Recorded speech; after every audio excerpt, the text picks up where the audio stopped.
Good morning. Thank you for calling La Belle Fine Restaurant. This is Rochelle from the front desk. How may I help you today? Oops, eme lang. So, hello guys. So, another day, another fight day. Tara, samahan niyo ako sa mga kaganapan sa araw na ito as a second year college student of Hospitality Management. Bumili nga pala ako ng 3 itlog dyan guys dahil nga ay gagamitin ko siya sa subject na Kitchen, Essentials, and Basic Food Preparation. Ang na-assign sa akin ay hard-boiled egg. So tara!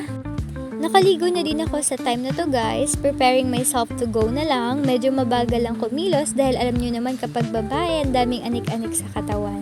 Anyway guys, do you believe sa kasabihang where there's a will, there's a way? Kapag gusto mo talagang maabot ang isang goal o isang pangarap, lagi kang makakahanap ng paraan. Kahit mahirap, huwag lang sumuko at tuloy lang sa pagsisikap. And of course guys, kapag alis tayo at alam natin na magiging busy days ang araw natin at pagpapawisan tayo, please lang maglagay tayo ng pabango sa ating mga underarm. Kasi naman, baka hindi na mawari yung amoy natin pagkatapos ng araw na yun. Baka mahimatay yung magiging katabi natin, kahit sa jeep, ganyan.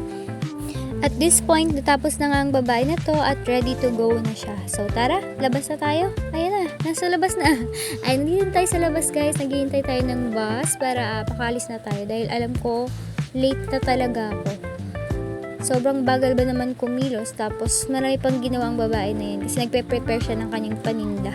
At alam nyo ba guys, napakadami kong dala dyan. Look, ang dami kong dala. May baon, cucumber. Kasi gagamitin nga namin sa lab mamaya. Dahil sa activity namin sa subject na yon. And also, alam ko, late na ako dyan. And tapos, para pa akong pinalaya. So, wala pang bus. Tapos, ayun, nakasagay din. Pero, ang bagal talaga niya, guys. Tapos, nangangamba na ako kasi late na. Tapos, may preliminary exam pa pala. And second day ko pa lang ngayon. Tapos, parang bubugbugin na ako sa gawain. Para bang mali yung kurso na kinuha ko. Talagang mali, guys. Kasi napakagastos pala ng HM. Tapos, self-supporting ang babae na to. Dito nga guys, nakita na namin yung room namin and yung mga classmates namin. Hiyang-hiya lang kaming kumatok kasi nga baka hindi na kami papasukin. Baka bawal lang pumasok kasi nga exam day. And basta pinapasok naman kami dyan dahil mabait naman yung professor. And basta hiyang-hiya ako, parang gusto ako kainin ng lupa. Parang ganun. Paano hindi ka ba naman mahihiya? 1 hour late ka. And yun guys, nakapasok naman kami after that. And sila, nag-take na sila ng exam. Ako naman, nagtanong ako sa professor dahil first day ko siyang na-meet. First day ko siya na-meet. So, hindi pa ako allowed mag-take ng exam. Kasi wala naman akong isasagot sa exam na yun guys. Kaya, ayun, sabi ni ma'am, next week na lang daw para daw mapag-aralan ko pa yung mga naging past lessons nila. Tapos, ayun guys, nag-take na sila ng exam dyan na para bang mga good person ang atake ng mga yarn. Pero totoo, mababait naman yung mga new classmates ko na yan. And of course, bumili nga pala sila ng tinta kong Graham balls. Ako na talaga bumili dyan guys ay yung mayor namin and sinundan nila. And ayan, nag-offer sila na itinda nila sa mga dito sa katabing classroom namin dahil may kakakilala nga sila. So ayan, thank you. Sabi ko nga sa kanila, para bang tulong nyo na lang sa akin yung 10 piso nyo. Isipin nyo na kayo yung nagpapaaral sa akin na para bang gano'n ang atake. Diyan, bili siya guys. Kaya mo yan. Dalawa. Go!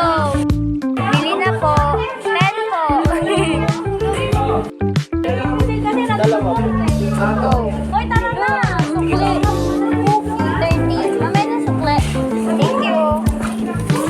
30 sukli mo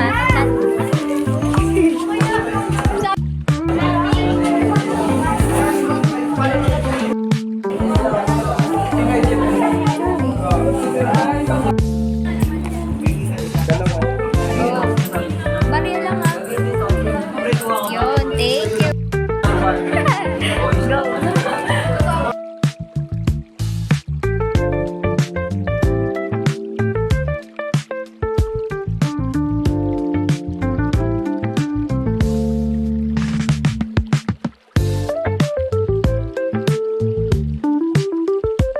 Thank you. At pati nga pala si ma'am guys ay pinagbenta nitong mga classmate ko at bumili naman si ma'am ng 100 pesos or 10 pieces. And sabi niya nga pala dyan ay ayaw niyang masama sa video. sinama sa ating vlog. Thank you! Ba, gusto niyo ano? Lunchbox. And also guys, napaka-supportive pala ng mga classmate ko na yan. 2-1, BSHM 2-1. Napakababait nila. And also, most of them ay gusto nila makita sa vlog ko. Napaka-supportive nila. Thank you po!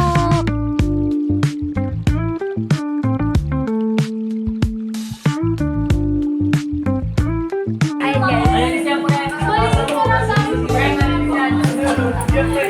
Go, kuha ka na. Thank you! Kasha! Tayo. Thanks! Kasha. Hi guys. Thank you. Our president. Mayor.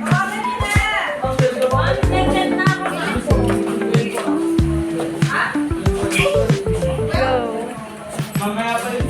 Ay, ganda. Thank you. Ay, sugit din. Go, okay lang. Sadya. Thank you. Video to, ti. Vlog nga ni. Bigyan ko niya. Sige. Kuha ka na. I-blend mo kami ha. Charay. Thank you. Ay, naubos na siya, yan na lang. Okay. Support natin siya. And after ko nga pala magbenta dyan guys, kumain na din ako ng lunch. Ayan, habang nagla-lunch din ako, bigla na lang nag-brown out, nawala ng kuryente. Tapos bumalik din naman, tapos ayan ang mga OA na person, nagkagulat-gulatan.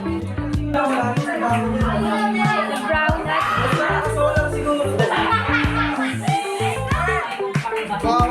And here we go guys, busy na ang mga person preparing for our next subject. Dahil nga magkakaroon kami ng activity, sandwich making and carving. In this part guys, ay nasa lab na nga kami at nakapaggawa na kami ng carving and ito na yung result guys. Ayan yung pinakagawa ng team namin and the rest ay gawa ng ibang grupo. Ayan, so look at that. Very, very, very creative. That is not bad for the first timer guys. Diba? Napaka-creative naman. And ito yung sa amin. Ayan, bahala na kayo mag-judge. So, mga 7 na pala kami dyan guys nakauwi kasi sa sobrang dami namin ginawa. Also, hindi ko na videoan yung sandwich making. Basta yun na lang muna. Thank you! Bye-bye!